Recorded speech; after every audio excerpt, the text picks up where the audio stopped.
Luke 15. Tax collectors and sinners were all crowding around to listen to Jesus. So the Pharisees and the teachers of the law of Moses started grumbling. "This man is friendly with sinners. He even eats with them." Then Jesus told them this story. If any of you has 100 sheep, and one of them gets lost, what will you do? Won't you leave the 99 in the field and go look for the lost sheep until you find it? And when you find it, you will be so glad that you will put it on your shoulder and carry it home. Then you will call in your friends and neighbors and say, "Let's celebrate. I've found my lost sheep." Jesus said, In the same way, there is more happiness in heaven because of one sinner who turns to God than over 99 good people who don't need to. Jesus told the people another story. What will a woman do if she has 10 silver coins and loses one of them? Won't she light a lamp, sweep the floor, and look carefully until she finds it? Then she will call in her friends and neighbors and say, "Let's celebrate. I've found the coin I lost." Jesus said, In the same way, God's angels are happy when even one person turns to Him. Jesus also told them another story. Once, a man had 2 sons. The younger son said to his father, "Give me my share of the property." So the father divided his property between his 2 sons. Not long after that, the younger son packed up everything he owned and left for a foreign country, where he wasted all his money in wild living. He had spent everything when a bad famine spread through that whole land. Soon, he had nothing to eat. He went to work for a man in that country, and the man sent him out to take care of his pigs.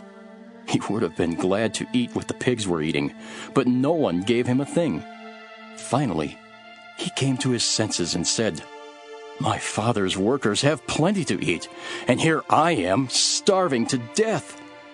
I will leave and go to my father and say to him, 'Father, I have sinned against God in heaven and against you. I am no longer good enough to be called your son. Treat me like one of your workers.' The younger son got up and started back to his father. But when he was still a long way off, his father saw him and felt sorry for him. He ran to his son and hugged and kissed him. The son said, 'Father, I have sinned against God in heaven and against you. I am no longer good enough to be called your son.' But his father said to the servants, 'Hurry and bring the best clothes and put them on him.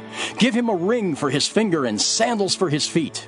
Get the best calf and prepare it so we can eat and celebrate. This son of mine was dead, but now has come back to life. He was lost and has now been found.' And they began to celebrate.